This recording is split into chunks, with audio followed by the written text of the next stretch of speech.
ਸੋ ਕਬੀਰ ਸਾਹਿਬ ਕਹਿੰਦੇ, ਕਬੀਰ ਜਪਨੀ ਕਾਠ ਕੀ, ਲੱਕੜ ਦੀ ਮਾਲਾ ਹੁੰਦੀ ਹੈ, ਤੁਲਸੀ ਦੀ ਜਾਂ ਚੰਦਨ ਦੀ, ਜੋ ਵੀ, ਕਿਆ ਦਿਖਲਾਵਾ ਲੋਕ, ਕਹਿੰਦੇ ਕੀ ਲੋਕਾਂ ਨੂੰ ਦਿਖਾਉਂਦਾ ਫਿਰਦਾ, ਕਿਉਂਕਿ ਜਿਹੜੀ ਹੱਥ 'ਚ ਮਾਲਾ ਉਹ ਤਾਂ ਫਿਰ ਲੋਕ ਦੇਖਣਗੇ।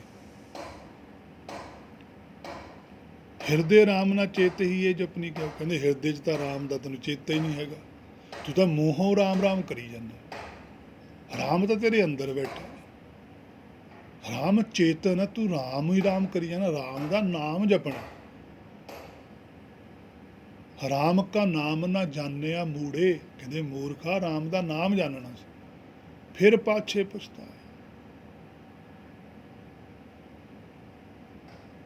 ਤੂੰ ਕਰ ਕੀ ਰਿਹਾ ਹੈ ਕੀ, ਕਰਦੇ ਹਿਰਦੇ ਰਾਮ ਨਾ ਚੇਤ ਹੀ, ਕਹਿੰਦੇ ਹਿਰਦੇ 'ਚ ਬੈਠਾ ਤੇਰਾ ਰਾਮ, ਉਹਦਾ ਚੇਤਾ ਕਰ। ਇਹ ਜਪਨੀ ਕਿਆ ਹੋਏ, ਕਹਿੰਦੇ ਇਹ ਜਪਨੀ ਤੇਰੀ ਕੀ ਕਰੂਗੀ।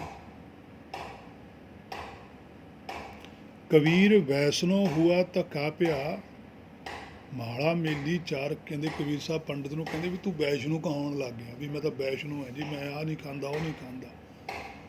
ਕਹਿੰਦੇ ਫਿਰ ਕੀ ਹੋ ਗਿਆ, ਜੇ ਤੂੰ ਚੱਲ ਸਾਰਾ ਕੁਝ ਸਰੀਰ ਕਰਕੇ ਛੱਡਤਾ, ਕਹਿੰਦੇ ਫਿਰ ਕੀ ਹੋਇਆ। ਮਾਲਾ ਮੇਲੀ ਚਾਰ, ਕਹਿੰਦੇ ਹੋਰ ਕੰਮ ਕੀ ਕਰ ਲਿਆ, ਕਹਿੰਦੇ ਚਾਰ ਮਾਲਾ ਇਕੱਠੀਆਂ ਕਰ ਲਈਆਂ,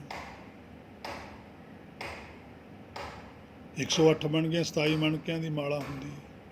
ਸਿਮਰਨਾ ਕਹਿੰਦੇ ਅੱਜ ਕੱਲ੍ਹ, ਜਦ ਕਿ ਸਿਮਰਨ ਦਾ ਅਰਥ ਹੁੰਦਾ ਚੇਤਾ ਕਰਨਾ, ਜੁੜੇ ਰਹਿਣਾ, ਸਦਾ ਹੀ ਜੁੜਿਆ ਰਹਿਣਾ, ਉਹਨੂੰ ਸਿਮਰਨ ਕਹਿੰਦੇ। ਬਾਹਰ ਕੰਚਨ ਬਾਹਰ, ਕਹਿੰਦੇ ਬਾਹਰ ਕੀ ਹੈ, ਬੜਾ ਧਰਮੀ ਬਣਿਆ ਹੋਇਆ, ਭੀਤਰ ਭਰੀ ਭੰਗਾਰ, ਕਹਿੰਦੇ ਭੀਤਰ ਅੰਦਰ ਕੀ ਹੈ, ਭੰਗਾਰ ਭਰੀ ਹੋਈ ਹੈ। ਹੁਣ ਭੰਗਾਰ ਸ਼ਬਦ ਜਿਹੜਾ ਵਰਤਿਆ ਬੜਾ ਔਖਾ ਵਰਤਿਆ ਕਬੀਰ ਸਾਹਿਬ ਨੇ। ਭੰਗਾਰ ਹੁੰਦੀ ਹੈ ਜਿਹੜੇ ਹੁੱਕਾ ਪੀਂਦੇ, ਉਸ ਵੇਲੇ ਹੁੱਕਾ ਬਹੁਤ ਪੀਂਦੇ ਸੀ, ਫਿਰ ਉਹਨਾਂ ਦੇ ਅੰਦਰ ਬਲਗਮ ਜੰਮਦੀ ਸੀ, ਉਸ ਬਲਗਮ ਨੂੰ ਥੁੱਕਦੇ ਸੀ, ਉਹ 'ਚੋਂ ਬੜੀ ਬਦਬੂ ਆਉਂਦੀ ਹੈ, ਉੱਤੇ ਸਵਾਹ ਰੱਖੀ ਹੁੰਦੀ, ਸਵਾਹ ਦੇ ਵਿੱਚ ਥੁੱਕਣੀ। ਕਹਿੰਦੇ ਉਹਦੇ ਨਾਲ ਤਸ਼ਬੀਹ ਦਿੱਤੀ ਹੈ, ਕਹਿੰਦੇ ਅੰਦਰ ਤੇਰੇ ਭੰਗਾਰ ਭਰੀ ਪਈ ਹੈ ਮੈਲ ਦੀ, ਮਾਇਆ ਦੀ, ਤੇ ਬਾਹਰੋਂ ਤੂੰ ਵੈਸ਼ਨੂੰ ਕਹਾਉਣਾ ਵੀ ਮੈਂ ਵੈਸ਼ਨੂੰ ਹਾਂ ਜੀ। ਸੋ ਵੈਸ਼ਨੋ ਵਿਸ਼ਨ ਕੀ ਮਾਇਆ ਤੇ, ਕਹਿੰਦੇ ਜਿਹੜਾ ਵਿਸ਼ਨ ਦੀ ਮਾਇਆ ਛੱਡ ਦੇਵੇ, ਸਾਰੀ ਮਾਇਆ ਨੂੰ ਛੱਡਣ ਵਾਲਾ, ਜਿਹਨੇ ਦੀ ਮਾਇਆ ਛੱਡੀ ਹੋਈ ਆ, ਉਹਨੂੰ ਵੈਸ਼ਨੂੰ ਮੰਨਦੀ ਹੈ ਦਰਗਾਹ।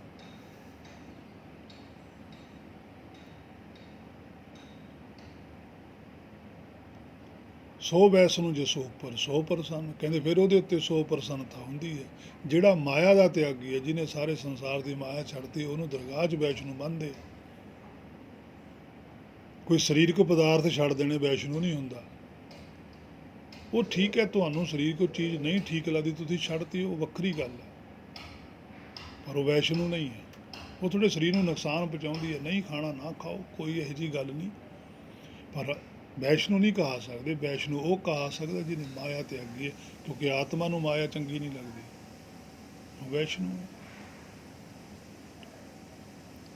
ਦਸਮ ਗ੍ਰੰਥ ਵਿੱਚ ਵੀ ਦਸਵੇਂ ਪਾਤਸ਼ਾਹ ਕਹਿੰਦੇ, ਇੱਕ ਤਸਵੀ ਇੱਕ ਮਾਲਾ ਧਰਹੀ, ਏਕ ਕੁਰਾਨ ਪੁਰਾਨ ਉਚਰਹੀ, ਕਰਤ ਵਿਰੁੱਧ ਗਏ ਅਮਰ ਮੂੜਾ, ਪ੍ਰਭ ਕੋ ਰੰਗ ਨਾ ਲਾਗਾ ਮੂੜਾ। ਕਹਿੰਦੇ ਇੱਕ ਤਸਵੀ ਫੇਰਦੇ ਨੇ, ਇੱਕ ਮਾਲਾ ਫੇਰੀ ਜਾਂਦੇ ਨੇ, ਇੱਕ ਕੁਰਾਨ ਦਾ ਪਾਠ ਕਰਦੇ ਨੇ, ਇੱਕ ਪੁਰਾਣਾ ਨੂੰ ਉਚਾਰਨ ਕਰੀ ਜਾਂਦੇ, ਕਰਤ ਵਿਰੁੱਧ ਗਏ ਮਰ ਮੂੜਾ। ਕਹਿੰਦੇ ਇਹ ਸਾਰੇ ਕਰਦੇ ਕਰਦੇ ਹੀ ਇਸ ਸੰਸਾਰ ਵਿੱਚ ਹੀ ਖਤਮ ਹੋ ਗਏ, ਮਰ ਗਏ। ਜੀਵਨ ਜਿੱਤ ਕੇ ਨਹੀਂ ਗਏ, ਮਰ ਗਏ ਲਿਖਿਆ, ਮੂੜਾ ਲਿਖਿਆ। ਪ੍ਰਭ ਕੋ ਰੰਗ ਨਾ ਲੱਗਾ, ਕਹਿੰਦੇ ਜਿਹੜਾ ਪ੍ਰਭ ਦਾ ਰੰਗ ਸੀਗਾ, ਹੁਕਮ ਸੀ, ਗੁਰਬਾਣੀ ਤੋਂ ਸੋਝੀ ਆਉਣੀ ਸੀ, ਅੰਤਰਾਤਮਾ ਦੀ ਆਵਾਜ਼ ਸੁਣਨੀ ਸੀ, ਕਹਿੰਦੇ ਉਹ ਨਹੀਂ ਸੁਣੀ, ਉਹ ਰੰਗ ਨਹੀਂ ਲੱਗਿਆ। ਹਰੀ ਦਾ ਜਿਹੜਾ ਨਾਮ ਸੀ, ਨਾਮ ਰੂਪੀ ਰੰਗ ਸੀ, ਉਹ ਨਹੀਂ ਲੱਗਿਆ। ਜਾ ਕੋ ਹਰ ਰੰਗ ਲਾਗੋ ਇਸ ਯੁੱਗ ਮੈਂ, ਸੋ ਕਹੀਏ ਤੈ ਸੂਰ। ਆਤਮ ਜਣ ਜਿਹਨੇ ਆਪਣਾ ਮਨ ਜਿੱਤ ਲਿਆ, ਸਗਲ ਵਸਤਾਂ, ਕਹਿੰਦੇ ਉਹ ਸਾਰੇ ਸੱਚਖੰਡ ਦੇ ਵਸ ਵਿੱਚ ਹੈ, ਜਿਹਨੇ ਆਪਣਾ ਮਨ ਜਿੱਤ ਲਿਆ। ਇਹ ਨਹੀਂ ਕਿ ਜਿਹਨੇ ਆਪਣਾ ਮਨ ਜਿੱਤ ਲਿਆ ਉਹਨੇ ਸਾਰਾ ਸੰਸਾਰ ਵਸ 'ਚ ਕਰ ਲਿਆ, ਉਹ ਸੱਚਖੰਡ ਦੇ ਵਸ 'ਚ ਹੋ ਜਾਂਦਾ ਜਿਹਨੇ ਆਪਣਾ ਮਨ ਜਿੱਤ ਲਿਆ, ਭਾਣੇ 'ਚ ਆ ਜਾਂਦਾ ਉਹ।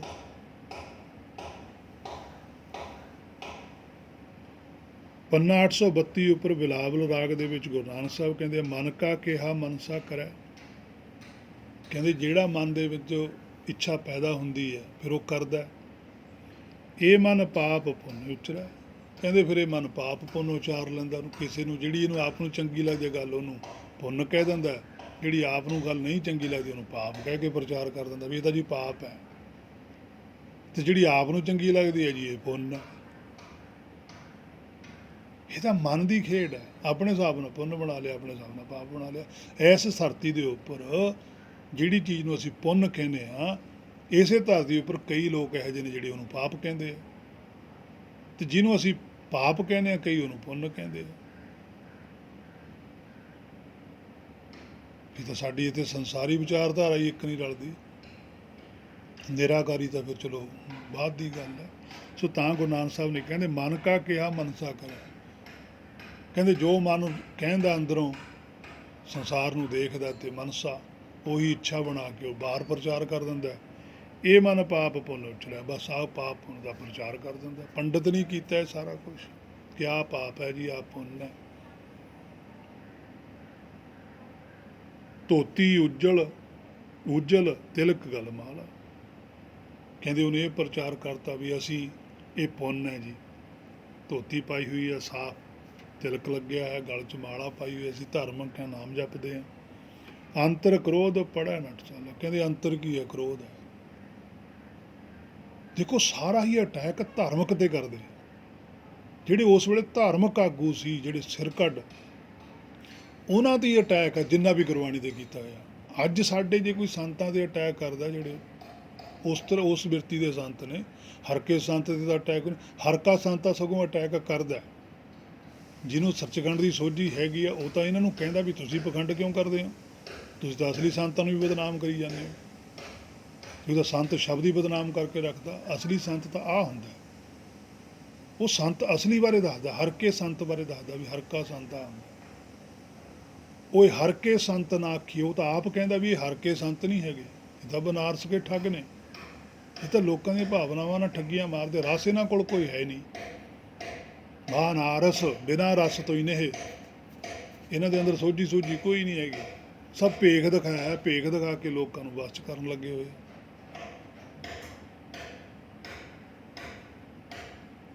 ਅੰਤਰ ਕ੍ਰੋਧ ਪੜ੍ਹੈ ਨਟ ਸਾਲਾ। ਕਹਿੰਦੇ ਬੜੀਆਂ ਚਲਾਕੀਆਂ ਦੇ ਨਾਲ ਫਿਰ ਉਹ ਨਟਾਂ ਵਾਂਗੂ ਧਰਮ ਦੀਆਂ ਗੱਲਾਂ ਪੜ੍ਹ ਕੇ ਸੁਣਾਉਂਦਾ ਲੋਕਾਂ ਨੂੰ, ਪਰ ਅੰਦਰ ਕੀ ਹੈ? ਕ੍ਰੋਧ, ਕ੍ਰੋਧੀ ਬਿਰਤੀ ਹੈ।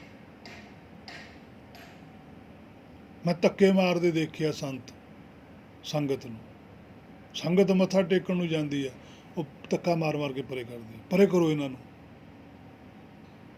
ਤੁਸੀਂ ਸੰਤ ਕਹਾਉਂਦੇ ਹੋ, ਤੁਸੀਂ ਕਿਉਂ ਇਹ ਗੱਲਾਂ ਕਹਿੰਦੇ? ਤੁਸੀਂ ਤਾਂ ਸੰਗਤ ਨੂੰ ਸਗੋਂ ਸਤਿਕਾਰ ਕਰੋ।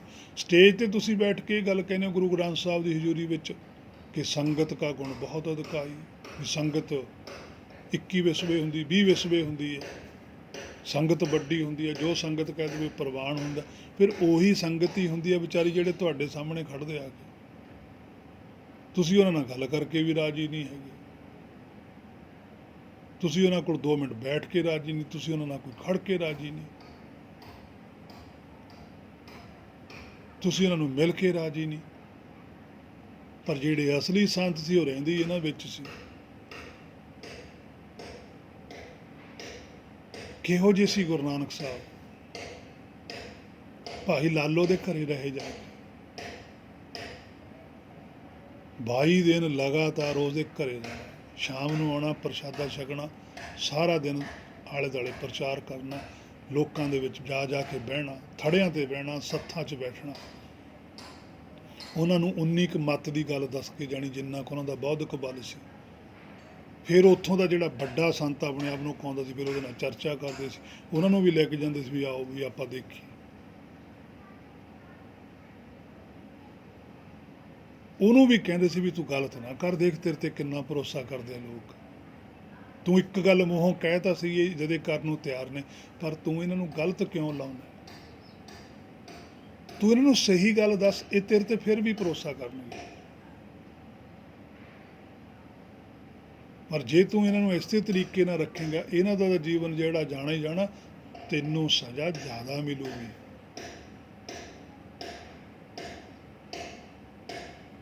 ਮਨ ਜਾਣਤ ਸਭ ਬਾਤ, ਤੈਨੂੰ ਤਾਂ ਪਤਾ ਹੈ ਸਾਰਾ ਕੁਝ ਵੀ ਮੇਰੇ ਕੋਲ ਉਹ ਚੀਜ਼ ਤਾਂ ਹੈ ਨਹੀਂ ਗੀ, ਪਰ ਮੈਂ ਪ੍ਰਚਾਰ ਜ਼ਰੂਰ ਕਰਦਾ, ਲੋਕ ਮੇਰੇ ਤੇ ਪ੍ਰਭਾਵਿਤ ਹੁੰਦੇ ਹੈ। ਤੂੰ ਲੋਕਾਂ ਨੂੰ ਸਿੱਧਾ ਕਹਿ ਵੀ ਦੇਖੋ ਮੈਂ ਆਪਾਂ ਵਿਚਾਰ ਕਰਨੀ ਹੈ, ਮੇਰੇ ਕੋਲ ਕੋਈ ਐਸੀ ਤਾਕਤ ਨਹੀਂ ਹੈਗੀ, ਨਾ ਕੋਈ ਐਸੀ ਤਾਕਤ ਦਾ ਮੈਨੂੰ ਅਜੇ ਕੋਈ ਸੋਝੀ, ਆਪਾਂ ਵਿਚਾਰ ਕਰਨੀ ਹੈ। ਪਰਮੇਸ਼ਰ ਅੱਗੇ ਬੇਨਤੀ ਕਰਦੇ ਹਾਂ ਆਪਾਂ ਸਾਰੇ ਰਲ ਕੇ ਵੀ ਸਾਡੇ ਤੇ ਵੀ ਕਿਰਪਾ ਕਰ, ਵੀ ਸਾਨੂੰ ਵੀ ਇਹ ਸੋਝੀ ਬਖਸ਼। ਹੈ ਨਹੀਂ ਕੁਛ ਵੀ, ਜਿੰਨੀ ਕੁ ਹੈਗੀ ਆਪਾਂ ਉਨੀ ਕੁ ਵਿਚਾਰ ਕਰਦੇ ਹਾਂ ਰਲ ਕੇ। ਤੁਸੀਂ ਵੀ ਕੁਛ ਦੱਸੋ, ਮੈਂ ਵੀ ਤੁਹਾਨੂੰ ਦੱਸੋ। ਇਹ ਗੱਲ ਥੋੜ੍ਹਾ ਹੁੰਦੀ ਹੈ ਵੀ ਇੱਕ ਬੰਦਾ ਬੋਲੀ ਚਲੇ 100 ਬੰਦਾ ਬੈਠਾ ਸੁਣੀ ਜਾਂਦਾ। ਅਸਲੀ ਸਤ ਸੰਗਤ ਉਹ ਹੈ ਵੀ ਇੱਕ ਬੰਦਾ ਬੋਲੇ, ਦੂਜਾ ਵੀ ਗਾਹਾਂ ਮੂਹਰੇ ਬੋਲੇ, ਉਹ ਵੀ ਕੋਈ ਸਵਾਲ ਕਰੇ, ਉਹ ਵੀ ਸਵਾਲਾਂ ਦਾ ਜਵਾਬ ਦੇਣੇ, ਜਵਾਬਾਂ ਦੇ ਸਵਾਲ ਕਰਨੇ, ਇਹ ਹੈ ਵਿਚਾਰ। ਪਰ ਮੈਂ ਤਾਂ ਦੇਖੀ ਨਹੀਂ ਇਸ ਤਰ੍ਹਾਂ ਦੇ ਕਰਦੇ। ਗੁਰੂ ਨਾਨਕ ਸਾਹਿਬ ਨੇ ਪ੍ਰਤੱਖ ਕਰਕੇ ਦਿਖਾਈ ਹੈ ਸਿੱਧਾਂ ਨਾਲ, ਕਹਿੰਦੇ ਕਰੋ ਭਾਈ ਸਵਾਲ। ਸਿੱਧਾਂ ਨੇ ਆਪਣੇ ਸਵਾਲ ਕੀਤੇ, ਗੁਰੂ ਨਾਨਕ ਸਾਹਿਬ ਜਵਾਬ ਦਿੰਦੇ ਆ। ਸਾਰੀ ਗੁਰਬਾਣੀ ਉਹ ਇਸੇ ਤਰੀਕੇ ਨਾਲ ਭਰੀ ਹੋਈ ਹੈ, ਜਾ ਜਾ ਕੇ ਉਹਨਾਂ ਨਾਲ ਗੱਲ ਕਰਦੇ। ਜਿਵੇਂ ਹੁਣ ਗੁਰੂ ਨਾਨਕ ਸਾਹਿਬ ਜਾ ਕੇ ਉਹ ਪੰਡਤ ਨੂੰ ਕਹਿੰਦੇ ਆ ਨਾ, ਹੁਣ ਇਹ ਥੋੜ੍ਹਾ ਵੀ ਆਪਣੇ ਘਰੇ ਬੈਠ ਕੇ ਲਿਖੀ ਜਾਂਦੇ ਇਹ ਗੱਲਾਂ। ਉਹਨਾਂ ਨੇ ਕਿਹਾ ਮਨ ਕਾ ਕਿਹਾ ਮਨਸਾ ਕਰੇ, ਕਹਿੰਦੇ ਪੰਡਤ ਜੀ ਤੇਰਾ ਜਿਹੜਾ ਮਨ ਵਿੱਚ ਇੱਛਾ ਪੈਦਾ ਹੁੰਦੀ ਹੈ ਤੂੰ ਉਹੀ ਚੀਜ਼ ਪੈਦਾ ਕਰ ਦੇਣਾ, ਉਹੀ ਲਾਗੂ ਕਰ ਦੇਣਾ, ਉਹਨੂੰ ਤੂੰ ਕਾਨੂੰਨ ਬਣਾ ਦੇਣਾ। ਉਹ ਇੱਛਾ ਤੇਰੀ ਹੈ, ਕਾਨੂੰਨ ਤੂੰ ਲੋਕਾਂ ਤੇ ਲਾ ਦੇਣਾ, ਸਾਰਿਆਂ ਤੇ। ਜਿਵੇਂ ਕੋਈ ਅੱਜ ਦੇ ਸਮੇਂ ਦੇ ਵਿੱਚ ਜੇ ਕਿਸੇ ਨੂੰ ਸ਼ੂਗਰ ਹੋਈ ਹੋਈ ਹੈ, ਉਹਦੇ ਲਈ ਸ਼ੂਗਰ ਲਈ ਮਿੱਠਾ ਉਹਨੂੰ ਜ਼ਹਿਰ ਹੈ, ਤੇ ਲੋਕਾਂ ਨੂੰ ਕਹਿ ਵੀ ਭਾਈ ਸਾਧ ਸੰਗਤ ਜੀ ਮਿੱਠਾ ਖਾਣਾ ਪਾਪ ਹੈ, ਬਸ ਮਿੱਠਾ ਨਹੀਂ ਖਾਣਾ। ਪਰ ਇਹ ਗੱਲ ਤਾਂ ਸੋਭਾ ਨਹੀਂ ਦਿੰਦੀ ਹੈਗੀ ਵੀ ਤੇਰੇ ਲਈ ਪਾਪ ਹੈ, ਤੂੰ ਨਾ ਖਾ, ਪਰ ਤੂੰ ਦੂਜੇ ਨੂੰ ਨਹੀਂ ਕਹਿ ਸਕਦਾ। ਇਸੇ ਤਰ੍ਹਾਂ ਹੀ ਧਾਰਮਿਕ ਲੋਕਾਂ ਨੇ ਉਸ ਵੇਲੇ ਜਾਂ ਅੱਜ ਵੀ ਜਿਹੜੇ ਹੈਗੇ ਸੰਸਾਰੀ ਧਾਰਮਿਕ ਲੋਕ, ਉਹਨਾਂ ਨੇ ਗੱਲਾਂ ਪ੍ਰਚਲਿਤ ਕੀਤੀਆਂ। ਨਿਰਾਕਾਰੀ ਧਾਰਮਿਕ ਲੋਕ ਨਹੀਂ ਐਸੀਆਂ ਗੱਲਾਂ ਕਰਦੇ। ਨਿਰਾਕਾਰੀ ਧਾਰਮਿਕ ਲੋਕ ਤਾਂ ਇਹ ਗੱਲ ਕਹਿੰਦੇ ਛੋੜ ਛੋੜ ਰੇ ਵੇਖਿਆ ਕੇ ਰਸੂਆ, ਉਹ ਕਹਿੰਦੇ ਮਾਇਆ ਦੇ ਰਸ ਛੱਡੋ। ਮਾਇਆ 'ਚ ਚਸਕੇ ਕਿਉਂ ਲੈਂਦੇ ਹੋ? ਸਰੀਰ ਨੂੰ ਤੰਦਰੁਸਤ ਰੱਖਣ ਵਾਸਤੇ ਜਿਹੜੀ ਚੀਜ਼ ਦੀ ਲੋੜ ਹੈ ਉਨੀ ਖਾ ਲਓ ਬਸ। ਤੁਸੀਂ ਕਿਤੇ ਘੁਲਣਾ ਜਾਂ ਕਿਸੇ ਨੂੰ ਜਿੱਤਣਾ ਇੱਥੇ ਆਏ ਤਾਂ ਹੈਗੇ, ਤੁਸੀਂ ਆਪਣਾ ਜੀਵਨ ਜਿੱਤਣ ਵਾਸਤੇ। ਤੁਸੀਂ ਨਾਮ ਜਪੋ, ਗੁਰਬਾਣੀ ਤੋਂ ਸੋਝੀ ਪ੍ਰਾਪਤ ਕਰੋ, ਆਪਣੀ ਸੁਰਤ ਨੂੰ ਤਾਕਤਵਰ ਬਣਾਓ, ਨਾ ਕਿ ਸਰੀਰ ਨੂੰ ਤਾਕਤਵਰ ਬਣਾਓ। ਜਿੰਨੀ ਕੁ ਸਰੀਰ ਨੂੰ ਤਾਕਤ ਦੀ ਲੋੜ ਹੈ ਉਨੀ ਕੁ ਵਰਤੋ। ਸੋ ਕਹਿੰਦੇ ਫਿਰ ਤੂੰ ਧਰਮ ਬਣਾ ਲੈਣਾ। ਕਹਿੰਦੇ ਅੰਤਰ ਕ੍ਰੋਧ ਪੜਿਆ ਨਟ ਚਾਲਾ, ਕਹਿੰਦੇ ਅੰਦਰ ਕ੍ਰੋਧ ਹੈ, ਫਿਰ ਤੂੰ ਬੜੀਆਂ ਚਲਾਕੀਆਂ ਦੇ ਨਾਲ ਸਾਖੀਆਂ ਬਣਾ ਬਣਾ ਕੇ ਲੋਕਾਂ ਨੂੰ ਪੇਸ਼ ਕਰਦਾ, ਡਰਾ ਦਿੰਦਾ। ਲੋਕ ਡਰ ਜਾਂਦੇ ਆ ਵਿਚਾਰੇ ਵੀ ਉਹਨੇ ਜੀ ਸੰਤ ਆਏ ਸੀ ਮੰਗਣ, ਉਹਨੇ ਸੰਤਾਂ ਨੂੰ ਜਵਾਬ ਦੇ ਦਿੱਤਾ, ਸੰਤਾਂ ਨੇ ਫਿਰ ਸਰਾਪ ਦੇ ਦਿੱਤਾ, ਉਹਦੇ ਘਰੇ ਔਲਾਦ ਹੀ ਨਹੀਂ ਹੋਈ। ਉਹ ਸੰਤ ਕਾਹਦਾ ਜਿਹੜਾ ਕਿਸੇ ਤੇ ਕ੍ਰੋਧਿਤ ਹੁੰਦਾ? ਸੰਤ ਤਾਂ ਬਹੁਤ ਸ਼ਾਂਤੀ 'ਚ ਹੁੰਦਾ, ਉਹ ਤਾਂ ਟਿਕਿਆ ਬੈਠਾ ਰਹਿੰਦਾ। ਪੰਜਵੇਂ ਪਾਤਸ਼ਾਹ ਸੀ ਅਸਲ ਵਿੱਚ, ਸ਼ੁੱਧ ਸੀਗੇ, ਕੋਈ ਪਰਵਾਹ ਨਹੀਂ ਕੀਤੀ ਕਿਸੇ ਦੀ। ਕਿੱਡਾ ਅਜਾਰਤ ਜੇਰਾ ਹੁੰਦਾ ਸੰਤ ਦਾ। ਨਾਨਕ ਸੰਤ ਮਿਲੈ ਸੱਚ ਪਾਈਏ। ਗੁਰੂ ਨਾਨਕ ਸਾਹਿਬ ਕਹਿੰਦੇ ਸੰਤ ਇਹਨੂੰ ਕਹਿੰਦੇ ਜਿਹਦੇ ਕੋਲੋਂ ਸੱਚ ਦੀ ਪ੍ਰਾਪਤੀ ਹੁੰਦੀ। ਤੁਸੀਂ ਦੱਸੋ ਤੁਹਾਡੇ ਕੋਲ ਸੱਚ ਹੈ? ਸਾਡਾ ਤਾਂ ਪਤਾ ਹੀ ਨਹੀਂ ਵੀ ਸੱਚ ਕੀ ਹੈ। ਸੋ ਸੱਚ ਸੀ ਗੁਰੂ ਨਾਨਕ ਸਾਹਿਬ ਦੇ ਹਿਰਦੇ 'ਚ।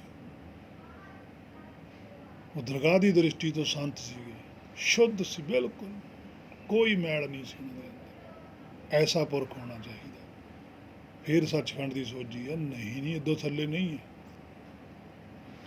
ਨਾਮ ਵਿਸਾਰ ਮਾਇਆ ਮਦ ਪੀਆ, ਕਹਿੰਦੇ ਤੂੰ ਕਹਿੰਦਾ ਮੈਂ ਸ਼ਰਾਬ ਨਹੀਂ ਪੀਂਦਾ, ਪੰਡਿਤ ਕਹਿੰਦਾ ਮੈਂ ਸ਼ਰਾਬ ਨਹੀਂ ਪੀਂਦਾ, ਮੈਂ ਮਾਸ ਨਹੀਂ ਖਾਂਦਾ, ਤੇ ਗੁਰਬਾਣੀ ਕਹਿੰਦੀ ਕੂੜ ਬੋਲ ਮੁਰਦਾਰ ਖਾਏ। ਕਹਿੰਦੇ ਜਿਹਦਾ ਝੂਠ ਬੋਲਦਾ ਮਾਸ ਖਾਂਦਾ ਹੀ ਹੈ। ਜਿਹੜਾ ਦਰਗਾਹ ਵਾਲਾ ਮਾਸ ਹੈ ਉਹ ਤਾਂ ਖਾਂਦਾ, ਇੱਥੇ ਵਾਲਾ ਨਹੀਂ ਮਾਸ ਖਾਂਦਾ। ਇੱਥੇ ਵਾਲਾ ਨਹੀਂ ਖਾਂਦਾ, ਨਾ ਖਾਵੇ, ਕੋਈ ਫਰਕ ਨਹੀਂ ਪੈਂਦਾ। ਜਿਹੜਾ ਖਾਂਦਾ ਉਹਨੂੰ ਵੀ ਕੋਈ ਫਰਕ ਨਹੀਂ ਦਰਗਾਹ, ਜਿਹੜਾ ਨਹੀਂ ਖਾਂਦਾ ਉਹਨੂੰ ਵੀ ਕੋਈ ਫਰਕ ਨਹੀਂ। ਤਾਂ ਹੀ ਗੁਰੂ ਨਾਨਕ ਸਾਹਿਬ ਨੇ ਲਿਖਿਆ ਸੀ ਮਾਸ ਮਾਸ ਕਰ ਮੂਰਖ ਝਗੜੇ ਗਿਆਨ ਧਿਆਨ ਨਹੀਂ ਜੀ। ਤੁਹਾਨੂੰ ਪਤਾ ਹੀ ਨਹੀਂ ਵੀ ਗਿਆਨ ਧਿਆਨ ਦਾ ਹੀ ਨਹੀਂ ਪਤਾ। ਤੁਸੀਂ ਤਾਂ ਬਸ ਝਗੜਾ ਪਾ ਲਿਆ ਜੀ, ਆਹ ਮਾਸ ਨਹੀਂ ਖਾਣਾ, ਇਹ ਕਿਉਂ ਖਾਂਦੇ ਆ, ਉਹ ਕਿਉਂ ਨਹੀਂ ਖਾਂਦੇ। ਇਹ ਗੱਲਾਂ ਦਰਗਾਹ 'ਚ ਨਹੀਂ ਮੈਨਾਂ ਰਖਾਉਂਦੀਆਂ, ਇੱਥੇ ਹੀ ਨੇ। ਫਿਰ ਸਾਡੇ ਇੱਕ ਨਵੀਂ ਗੱਲ ਪ੍ਰਚਲਿਤ ਕੀਤੀ ਵੀ ਜੈਸਾ ਅੰਨ ਵੈਸਾ ਮਨ। ਫਿਰ ਜਿਹੜੇ ਧਾਰਮਿਕ ਲੋਕ ਨੇ ਉਹਦਾ ਮਾंस ਨਹੀਂ ਖਾਂਦੇ, ਉਹਦਾ ਦੁੱਧ ਪੀਂਦੇ, ਫਿਰ ਉਹ ਕਿਉਂ ਵਿਕਾਰੀ ਹੋ ਜਾਂਦੇ ਆ? ਉਹਨਾਂ ਦੇ ਅੰਦਰ ਕਾਮ ਬਿਰਤੀ ਕਿੱਥੋਂ ਆ ਜਾਂਦੀ ਹੈ? ਉਹ ਕਿਉਂ ਲੋਭੀ ਹੁੰਦੇ ਨੇ? ਉਹ ਵੀ ਤਾਂ ਕਰਦੇ ਹੀ ਨੇ। ਅੰਨ ਦਾ ਮਨ ਤੇ ਕੋਈ ਅਸਰ ਨਹੀਂ ਪੈਂਦਾ, ਮਨ ਤੇ ਅਸਰ ਪੈਂਦਾ ਵਿਚਾਰਾਂ ਦਾ। ਜੈਸੀ ਸੰਗਤ ਤੈਸੀ ਰੰਗਤ ਹੈ। ਜਿਹੋ ਜੀ ਮਨ ਸੰਗਤ ਕਰਦਾ ਉਹ ਜਿਹਾ ਵਿੱਚ ਉਹਦੇ ਤੇ ਅਸਰ ਪੈ ਜਾਂਦਾ। ਸ਼ਬਦਾਂ ਦਾ ਫਰਕ ਪੈਂਦਾ। ਤੁਸੀਂ ਹਰ ਵੇਲੇ ਗੁਰਬਾਣੀ ਦੇ ਅਨੁਸਾਰ ਹੀ ਹੋ ਕੇ ਚੱਲੀ ਚੱਲੋ ਤਾਂ ਹੋਰ ਅਸਰ ਹੋਊਗਾ। ਹਰ ਵੇਲੇ ਗੁਰਬਾਣੀ ਪੜ੍ਹੋ ਤਾਂ ਹੋਰ ਅਸਰ ਹੋਊਗਾ। ਗੁਰਬਾਣੀ ਪੜ੍ਹਨ ਨਾਲ ਮਨ ਤੇ ਅਸਰ ਹੋਰ ਪੈਂਦਾ। ਗੁਰਬਾਣੀ ਵਿਚਾਰੋਗੇ ਉਦੋਂ ਹੋਰ ਅਸਰ ਪੈਂਦਾ। ਜਦੋਂ ਗੁਰਬਾਣੀ ਵਿਚਾਰ ਕੇ ਆਪਣੇ ਤੇ ਲਾਗੂ ਕਰੋਗੇ ਉਦੋਂ ਅਸਰ ਹੋਰ ਪੈਂਦਾ। ਹਰ ਇੱਕ ਚੀਜ਼ ਦਾ ਅਸਰ ਵੱਖੋ ਵੱਖਰਾ ਹੈ।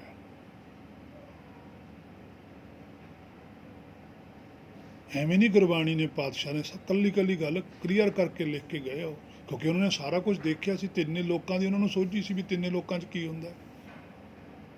ਆਤਮਾ ਸਰੀਰ ਤੋਂ ਬਿਨਾਂ ਕੀ ਕਰਦੀ ਹੈ? ਆਤਮਾ ਮਾਤਾ ਦੇ ਗਰਭ 'ਚ ਆ ਕੇ ਸਰੀਰ ਧਾਰਦੀ ਉਦੋਂ ਕੀ ਹਾਲਤ ਹੁੰਦੀ ਹੈ? ਆਤਮਾ ਸਰੀਰ ਲੈ ਕੇ ਮਾਤਾ ਦੇ ਗਰਭ 'ਚੋਂ ਬਾਹਰ ਆ ਜਾਂਦੀ ਉਦੋਂ ਕੀ ਹਾਲਤ ਹੁੰਦੀ ਹੈ? ਤਿੰਨੇ ਲੋਕਾਂ 'ਚ ਜੀਵ ਆਤਮਾ ਟਰੈਵਲ ਕਰਦੀ ਹੈ, ਘੁੰਮਦੀ ਹੈ, ਸਾਰਾ ਪਤਾ ਸੀ ਉਹਨਾਂ ਨੂੰ। ਆਪ ਤੋਂ ਚੌਥੇ ਲੋਕ 'ਚ ਸੀਗੇ, ਔਰ ਚੌਥੇ ਲੋਕ ਦਾ ਵੀ ਉਹਨਾਂ ਨੇ ਭੇਦ ਦੱਸਿਆ ਥੋੜ੍ਹਾ ਥੋੜ੍ਹਾ, ਜਿੰਨਾ ਕੁ ਪਰਮੇਸ਼ਰ ਨੇ ਕਿਹਾ ਵੀ ਦੱਸੋ ਇਹਨਾਂ ਨੂੰ ਪਤਾ ਲੱਗੇ, ਉਹ ਥੋੜ੍ਹਾ ਹੈ। ਪਰ ਜਿਹੜਾ ਤਿੰਨੇ ਲੋਕਾਂ ਦੇ ਵਿੱਚੋਂ ਹੀ ਪੂਰੀ ਸੋਝੀ ਪ੍ਰਾਪਤ ਕਰ ਲੈਂਦਾ, ਤਿੰਨੇ ਦਾ ਚੌਥੇ ਦਾ ਫਿਰ ਉਹ ਆਪ ਹੀ ਖੜ ਜਾਂਦਾ ਜਾ ਕੇ। ਸੋ ਨਾਮ ਵਿਸਾਰ ਮਾਇਆ ਮਦ ਪੀ। ਸ਼ਰਾਬ ਨਹੀਂ ਜੀ ਪੀਣੀ, ਉਹ ਸਿਹਤ ਨੂੰ ਤਾਂ ਨੁਕਸਾਨ ਪਹੁੰਚਾ ਸਕਦੀ ਹੈ ਸ਼ਰਾਬ, ਇਹ ਗੱਲ ਠੀਕ ਹੈ, ਪਰ ਆਤਮਾ ਨੂੰ ਕੋਈ ਫਰਕ ਨਹੀਂ ਪੈਂਦਾ। ਆਤਮਾ ਨੂੰ ਮਦ ਖਰਾਬ ਕਰਦਾ। ਉਹ ਕੀ ਹੈ? ਮਾਇਆ ਦਾ ਨਸ਼ਾ। ਦੁਰਮਤ ਮਦ ਜੋ ਪੀਵਤੇ ਵਿਖਲੀ ਮਤ ਹੋਏ। ਜਿਹੜੀ ਦੁਰਮਤ ਹੈ, ਹਰ ਵੇਲੇ ਮਾਇਆ ਦੀ ਚਿੰਤਾ 'ਚ ਰਹਿਣਾ, ਮਾਇਆ ਨਾਲ ਜੁੜੇ ਰਹਿਣਾ, ਇਹ ਮਤ ਹੈ। ਦਰਗਾਹ 'ਚ ਇਹ ਪ੍ਰਵਾਨਿਤ ਨਹੀਂ ਹੈ। ਦਰਗਾਹ ਨੇ ਇਹ ਕਿਹਾ ਵੀ ਇਹ ਛੱਡੋ। ਸੰਸਾਰੀ ਨਸ਼ੇ ਨੇ, ਸੰਸਾਰੀ ਜੋ ਵੀ ਕੁਛ ਹੈ ਉਹ ਬਾਹਰਲੇ ਸਰੀਰ ਨੂੰ ਨੁਕਸਾਨ ਪਹੁੰਚਾ ਸਕਦੇ ਆ, ਬਾਹਰਲੇ ਸਰੀਰ ਦਾ ਫਾਇਦਾ ਕਰ ਸਕਦੇ ਹੋ। ਤੁਸੀਂ ਦੇਖਣਾ, ਉਹ ਤੁਹਾਡੇ ਕੋਲ ਮੱਤ ਹੈ ਵੀ ਜਿਹੜੀ ਚੀਜ਼ ਮੇਰੇ ਸਰੀਰ ਨੂੰ ਖਰਾਬ ਕਰਦੀ ਨਹੀਂ ਖਾਣੀ ਬਸ। ਪਰ ਉਹਨੂੰ ਧਾਰਮਿਕ ਨਾ ਬਣਾਓ, ਉਹ ਧਰਮ ਦਾ ਵਿਸ਼ਾ ਨਹੀਂ ਹੈ।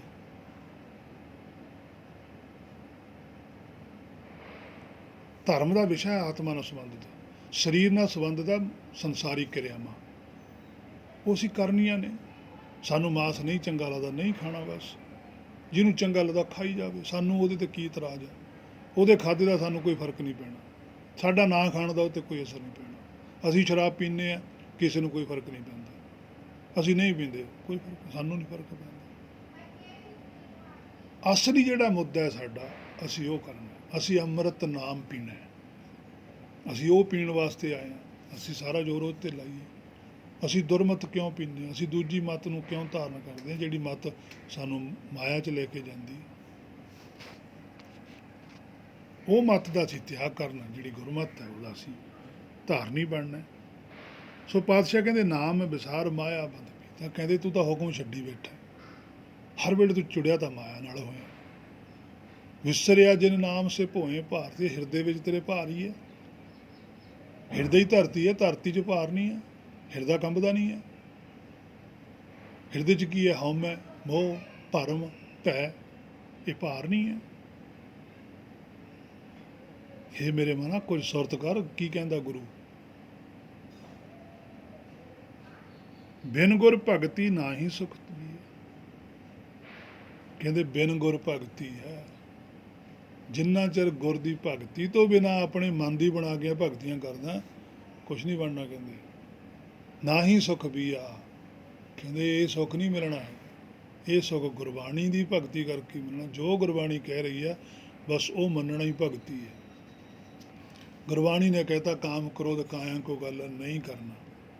ਗੁਰਬਾਣੀ ਨੇ ਕਹਿਤਾ ਝੂਠ ਬੋਲ ਮੁਰਦਾਰ ਖਾਏ, ਨਹੀਂ ਬੋਲਣਾ। ਗੁਰਬਾਣੀ ਕਹਿੰਦੀ ਹੈ ਬੋਲੀ ਹੈ ਸੱਚ ਧਰਮ, ਸੱਚ ਬੋਲਣਾ ਹੈ।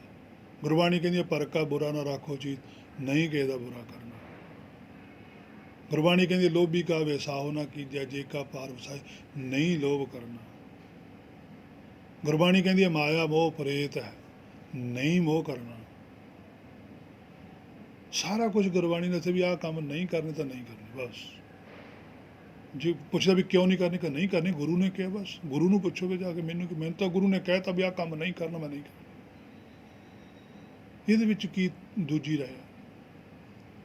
ਹੁਣ ਇਹਦੇ ਲਈ ਤਾਂ ਕੋਈ ਜਪ ਤਪ ਕਰਨ ਦੀ ਵੀ ਲੋੜ ਨਹੀਂ, ਇਹ ਤਾਂ ਸਿੱਧੀਆਂ ਗੱਲਾਂ ਨੇ। ਅਸਲ ਵਿੱਚ ਇਹੀ ਜਪ ਹੈ, ਇਹੀ ਤਪ ਹੈ, ਇਹੀ ਭਗਤੀ ਸੀ, ਇਹੀ ਸੇਵਾ ਸੀ। ਜਿਹੜੀਆਂ ਗੱਲਾਂ ਗੁਰੂ ਨੇ ਕਹੀਆਂ ਨੇ ਉਹ ਮੰਨ ਲੈਣੀਆਂ। ਇਹੀ ਬਲਾਈਂਡ ਫੇਥ ਹੈ, ਇਹੀ ਸ਼ਰਧਾ ਹੈ, ਇਹੀ ਭਰੋਸਾ ਹੈ।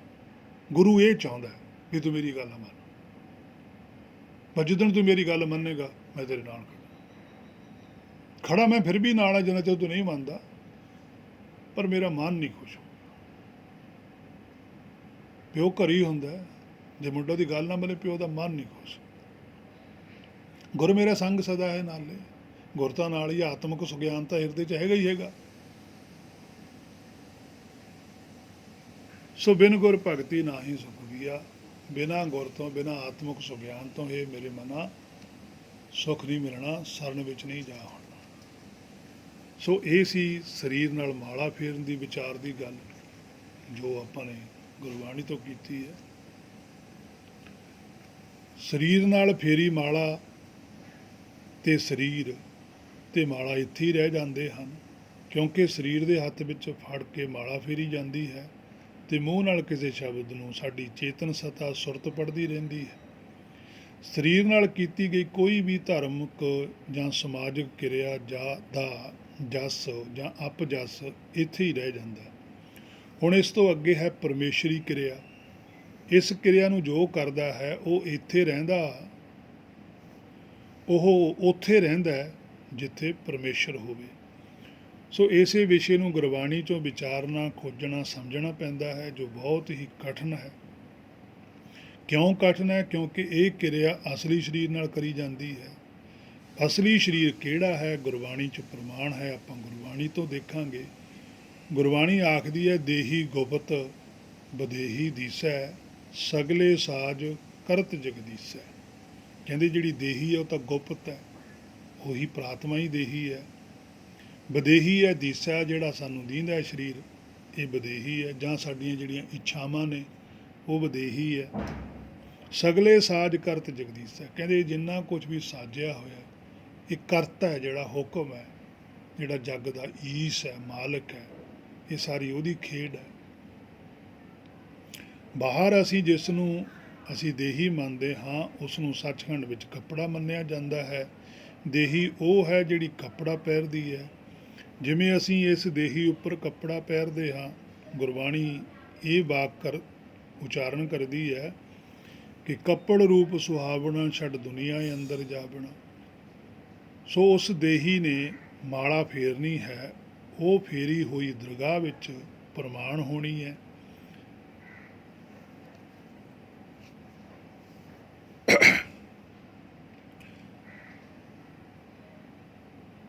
ਸੋ ਜਿਹੜੀ ਮਾਲਾ ਦਰਗਾਹ ਦੇ ਵਿੱਚ ਪ੍ਰਵਾਨ ਹੁੰਦੀ ਹੈ, ਉਹਦੀ ਵਿਚਾਰ ਆਪਾਂ ਹੁਣ ਸ਼ੁਰੂ ਕਰਦੇ ਹਾਂ ਗੁਰਬਾਣੀ ਤੋਂ, ਕਿ ਗੁਰੂ ਸਾਹਿਬ ਕੀ ਕਹਿੰਦੇ ਆ, ਕਿ ਕਿਹੜੀ ਉਹ ਮਾਲਾ ਹੈ ਜਿਹੜੀ ਦਰਗਾਹ ਦੇ ਵਿੱਚ ਪ੍ਰਵਾਨ ਹੁੰਦੀ ਹੈ।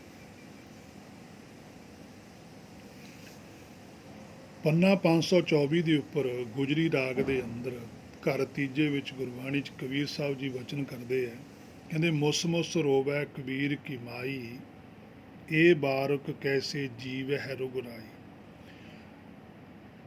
ਹੁਣ ਕਬੀਰ ਹੈ ਜੀਵ ਆਤਮਾ, ਮਾਈ ਹੈ ਮਤ ਅਕਲ ਬੁੱਧੀ, ਇਹ ਰੋਵ ਹੈ, ਇਹ ਰੋਂਦੀ ਹੈ। ਕਿਉਂ ਰੋਂਦੀ ਹੈ? ਕਿਉਂਕਿ ਸੱਚ ਤੋਂ ਦੂਰੀ ਹੈ। ਮੁਸ ਮੁਸ ਰੋਵੈ ਕਬੀਰ ਕੀ ਮਾਈ, ਕਿ ਕਬੀਰ ਦੀ ਜਿਹੜੀ ਮੱਤ ਹੈ ਉਹ ਰੋਂਦੀ ਹੈ, ਕਿਉਂਕਿ ਉਹ ਠੱਗਿਆ ਮਹਿਸੂਸ ਕਰਦੀ ਹੈ ਆਪਣੇ ਆਪ ਨੂੰ, ਵੀ ਮੈਨੂੰ ਸ਼ਾਂਤੀ ਨਹੀਂ ਆਈ। ਗੁਜਰੀ ਰਾਗ ਦੇ ਵਿੱਚ ਆ ਵੀ ਸਮਾਂ ਤਾਂ ਮੇਰਾ ਗੁਜ਼ਰ ਰਿਹਾ, ਜਰ ਆ ਰਹੀ ਹੈ, ਬੁਢੇਪਾ ਆ ਰਿਹਾ, ਜੀਵਨ ਸਰੀਰ ਜਾ ਰਿਹਾ, ਕਿਉਂਕਿ ਜਿੰਨਾ ਚਿਰ ਸਰੀਰ ਹੈ ਉਨਾ ਚਿਰ ਹੀ ਸਮਾਂ ਹੈ। ਸਰੀਰ ਤੋਂ ਬਿਨਾਂ ਤਾਂ ਆਤਮਾ ਫਿਰ ਕੁਛ ਨਹੀਂ ਕਰਦੀ, ਉਹ ਤਾਂ ਜਿਹੜਾ ਕੁਛ ਕਮਾਇਆ ਹੋਇਆ ਉਹੀ ਕਰਨਾ।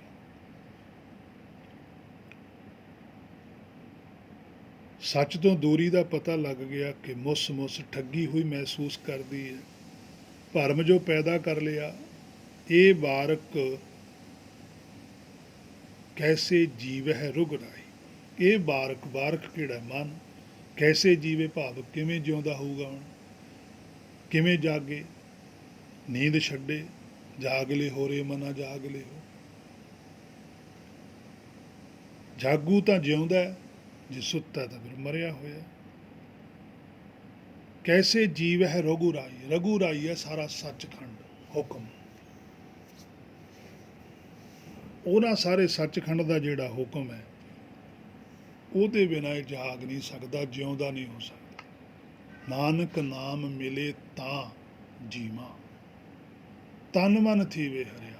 ਫਿਰ ਹਿਰਦਾ ਜਿਹੜਾ ਸਾਡਾ ਮੂਲ ਹੈ, ਮਨ ਸਾਡੀ ਜੀਵਾਤਮਾ, ਇਹਨਾਂ ਦੇ ਵਿੱਚ ਫਿਰ ਹਰਾਪਣ ਆਉਂਦਾ ਹੈ, ਫਿਰ ਪ੍ਰਸੰਨਤਾ ਆਉਂਦੀ ਹੈ, ਫਿਰ ਸੋਝੀ ਆਉਂਦੀ ਹੈ। ਤਾਂ ਪਾਤਸ਼ਾਹ ਨੇ ਇੱਥੇ ਬਚਨ ਲਿਖਿਆ, ਕੈਸੇ ਜੀਵੈ ਰਘੁਰਾਈ, ਕਿ ਹੇ ਰਘੁਰਾਈ ਮੇਰੇ ਤੇ ਕਿਰਪਾ ਕਰ ਕਿ ਮੇਰੀ ਜਿਹੜੀ ਜੀਵ ਆਤਮਾ ਹੈ ਉਹ ਜਾਗ ਜਾਵੇ, ਜਿਉਂਦੀ ਹੋ ਜਾਵੇ, ਨਾਮ ਬਖਸ਼। ਤਨਨਾ ਬੁਨਨਾ ਸਭ ਤਜਿਓ ਕਬੀਰ। ਹੁਣ ਕਬੀਰ ਸਾਹਿਬ ਜੀ ਆਖਦੇ ਹਨ ਕਿ ਕਬੀਰ ਨੇ, ਮੂਲ ਨੇ, ਉਹ ਤਨਨਾ ਬੁਨਨਾ। ਹੁਣ ਤਨਨਾ ਬੁਨਨਾ ਕੀ ਸੀਗਾ? ਕਿ ਜਿਹੜਾ ਬਾਹਰ ਮਾਇਆ ਦੇ ਵਿੱਚ ਪਾਪ ਪੁੰਨ ਮੰਨਿਆ, ਜਸ ਅਪਜਸ ਮੰਨਿਆ, ਲਾਭ ਹਾਨੀ ਮੰਨੀ ਹੈ, ਹਉਮੈ ਹੈ, ਭਰਮ ਹੈ, ਭੈ ਹੈ, ਭਾਰ ਹੈ, ਮੇਰ ਤੇਰ ਹੈ, ਆਪਣਾ ਪਰਾਇਆ, ਇਹ ਸਾਰਾ ਕੁਝ ਛੱਡ ਦਿੱਤਾ। ਬਾਹਰਲਾ ਤਨਣਾ ਬੁਣਨਾ ਸਾਰਾ ਛੱਡਤਾ। ਤਨਣਾ ਬੁਣਨਾ ਸਭ ਤਜਿਓ ਕਬੀਰ, ਛੱਡ ਦਿੱਤਾ। ਹੁਣ ਕਬੀਰ ਹੈ ਸਾਡਾ ਮੂਲ। ਉਹ ਕਬੀਰ ਸਾਹਿਬ ਦੇ ਹਿਰਦੇ ਵਿੱਚ ਵੀ ਉਹਦਾ ਕਬੀਰ ਸੀ, ਕਿਉਂਕਿ ਜਿਹੜਾ ਕਬੀਰ ਹੈ ਉਹਦਾ ਹੀ ਧਿਆਨ ਬਾਹਰ ਆਇਆ ਮਾਇਆ 'ਚ। ਉਹਨੇ ਬਾਹਰ ਆਪਣੀ ਪਲਾਨਿੰਗ ਸ਼ੁਰੂ ਕੀਤੀ ਸੀ, ਉਹਨੇ ਸਮੇਟਣੀ ਸ਼ੁਰੂ ਕਰਤੀ ਵੀ ਇਹ ਮੇਰੇ ਕੰਮ ਦੀ ਨਹੀਂ ਹੈ। ਹਰ ਕਾ ਨਾਮ ਲਿਖ ਲਿਓ ਸਰੀਰ। ਹੁਣ ਦੇਖੋ ਇੱਥੇ ਸ਼ਬਦ ਲਿਖਿਆ, ਹਰ ਕਾ ਨਾਮ ਲਿਖ ਲਿਓ ਸਰੀਰ। ਹੁਣ ਸਾਡੀ ਜਿਹੜੀ ਭਾਸ਼ਾ ਉਹਦੇ ਵਿੱਚ ਤਾਂ ਆਹ ਸਰੀਰ ਹੈ, ਫਿਰ ਇਸ ਸਰੀਰ ਦੇ ਉੱਤੇ ਨਾਮ ਕਿਵੇਂ ਲਿਖ ਲਿਆ? ਕਿ ਕਬੀਰ ਸਾਹਿਬ ਨੇ ਆਪਣੇ ਸਾਰੇ ਸਰੀਰ ਤੇ ਰਾਮ ਰਾਮ ਲਿਖਿਆ ਹੋਇਆ ਸੀ? ਤੇ ਜੇ ਆਪਾਂ ਇਸੇ ਭਾਸ਼ਾ ਨੂੰ ਇੱਥੇ ਫਿਰ ਅਰਥ ਅਸੀਂ ਕਿਵੇਂ ਬਦਲਾਂਗੇ? ਹਰ ਕਾ ਨਾਮ ਲਿਖ ਲਿਓ ਸਰੀਰ। ਸਰੀਰ ਹੈ ਸਾਡਾ ਹਿਰਦਾ, ਸਾਡੀ ਸੁਰਤ। ਸੁਰਤ ਦੇ ਉੱਤੇ ਰੱਖਿਆ ਉਹਨੇ ਨਾਮ। ਕਬੀਰ ਮੇਰੀ ਸਿਮਰਨੀ ਰਸਨਾ ਉੱਪਰ ਰਾਮ। ਰਸਨਾ ਜੀਵਾਤਮਾ, ਜੀਵਾਤਮਾ ਦੇ ਉੱਤੇ ਹੁਕਮ ਹੈ। ਹੁਕਮ ਦੀ ਛਤਰ ਛਾਇਆ ਹੇਠ ਹੀ ਚੱਲਦੀ ਹੈ, ਛਤਰ ਉੱਤੇ ਹੀ ਹੁੰਦਾ। ਲਹਿਣੇ ਦਿਓ ਛਤਰ ਸਿਰ। ਲਹਿਣਾ ਜੀ ਦੇ ਸਿਰ ਦੇ ਉੱਪਰ ਛਤਰ ਆ ਗਿਆ, ਭਾਵ ਕਿ ਦੂਸਰੇ ਪਾਤਸ਼ਾਹ ਦੀ ਜੀਵ ਆਤਮਾ ਦੇ ਉੱਪਰ ਹੁਕਮ ਆ ਗਿਆ। ਸਮਰੱਥ ਗੁਰੂ ਸਿਰ ਹੱਥ ਧਰੇ, ਸਿਰ ਦੇ ਉੱਪਰ ਹੱਥ ਧਰਿਆ। ਹੱਥ ਕੀ ਹੈ? ਹੁਕਮ। ਸਿਰ ਕੀ ਹੈ? ਜੀਵ ਆਤਮਾ। ਉਹ ਹੁਕਮ ਉੱਪਰ ਹੈ, ਹੁਕਮ ਦੀ ਸਰਨ ਵਿੱਚ ਜੀਵ ਆਤਮਾ ਚੱਲਦੀ ਹੈ। ਸੋ ਉਹੀ ਗੱਲ ਇੱਥੇ ਪਾਤਸ਼ਾਹ ਨੇ ਲਿਖੀ, ਹਰ ਕਾ ਨਾਮ। ਹਰ ਕਾ ਨਾਮ ਦੇਖਿਆ ਰਾਮ ਕਾ ਨਾਮ, ਸਤ ਨਾਮ, ਸੱਚ ਨਾਮ। ਆਪਣੇ ਮੂਲ ਦਾ ਹੀ ਗਿਆਨ ਹੈ, ਹਰ ਦਾ ਨਾਮ ਹੀ ਹੈ, ਹਰ ਦਾ ਹੁਕਮ ਹੀ ਹੈ, ਹੱਕ ਹਦੀ ਸੋਝੀ ਹੋਈ ਹੈ। ਲਿਖ ਲਈ ਉਹ ਸਰੀਰ। ਕਹਿੰਦੇ ਆਪਣੀ ਸੁਰਤ ਦੇ ਅੰਦਰ ਇਹ ਗੱਲ ਲਿਖ ਲਈ ਕਿ ਮੈਂ ਕੌਣ ਹਾਂ। ਪਾਪ ਆਪਣੇ ਹਿਰਦੇ ਮਨ ਅੰਤਰ ਆਤਮਾ ਦੇ ਧਿਆਨ ਵਿੱਚ ਜੁੜ ਕੇ ਬੈਠਾ ਹੈ। ਇਹੀ ਨਾਮ ਲਿਖਣਾ ਹੈ, ਭਾਵ ਕਿ ਉਹਦੀ ਰਜਾ ਵਿੱਚ ਰਹਿਣਾ, ਉਹਦੇ ਭਾਣੇ ਵਿੱਚ ਰਹਿਣਾ। ਵਾਰ-ਵਾਰ ਮਨ ਨੂੰ ਇਹੀ ਲਿਖਦੇ ਰਹਿਣਾ ਕਿ ਹੁਕਮ 'ਚ ਰਹਿਣਾ ਆਪਾਂ ਨੇ, ਹੁਕਮ ਤੋਂ ਬਾਹਰ ਨਹੀਂ ਜਾਣਾ। ਸਮਝਾਉਂਦਾ ਰਹਿੰਦਾ। ਸੋ ਸਿੱਧੇ ਸ਼ਬਦਾਂ 'ਚ ਅਰਥ ਨੇ ਇਸ ਸ਼ਬਦ ਦੇ, ਕੋਈ ਐਸੀ ਲਕੋ ਵਾਲੀ ਗੱਲ ਨਹੀਂ ਹੈਗੀ। ਹੁਣ ਦੱਸਦੇ ਆ ਪੰਜਵੇਂ ਪਾਤਸ਼ਾਹ ਵੀ ਅਸਲ ਵਿੱਚ ਜਿਹੜੀ ਮਾਲਾ ਫੇਰਨੀ ਉਹ ਕਿਹੜੀ ਮਾਲਾ ਵੇ, ਜਿਹੜੀ ਸੱਚਖੰਡ ਵੱਲੋਂ ਪ੍ਰਵਾਨ ਹੈ ਮਾਲਾ। ਪੰਨਾ 388 ਪੰਨੇ ਦੇ ਉੱਪਰ ਇਹ ਸ਼ਬਦ ਹੈ। ਆਸਾ ਮਹੱਲਾ ਪੰਜਵਾਂ। ਹਰ ਹਰ ਅੱਖਰ ਦੋਏ ਇਹ ਮਾਲਾ, ਜਪਤ ਜਪਤ ਭੈ ਦੀਨ ਦਿਆਲਾ। ਕਹਿੰਦੇ ਹਰ ਹਰ ਅੱਖਰ, ਅੱਖਰ ਹੈ, ਅੱਖਰ ਨਹੀਂ ਹੈ, ਦੋਨੇ ਅੱਖਰ ਨੇ। ਸਾਡੀ ਜੀਵਾਤਮਾ ਵੀ ਅੱਖਰ ਹੈ ਤੇ ਸੱਚਖੰਡ ਦੇ ਵਿੱਚ ਜਿੰਨੀਆਂ ਵੀ ਜੋਤਾਂ ਨੇ ਉਹ ਵੀ ਅੱਖਰ ਨੇ, ਕਿਉਂਕਿ ਸਾਡੀ ਆਤਮਾ ਨੇ ਵੀ ਨਹੀਂ ਮਰਨਾ, ਖਤਮ ਇਹਨੇ ਵੀ ਨਹੀਂ ਹੋਣਾ। ਨਾ ਮਨ ਮਰੇ ਨਾ ਮਰਨਾ ਜੋਗ, ਮਨ ਨੇ ਮਰਨਾ ਨਹੀਂ ਹੈ।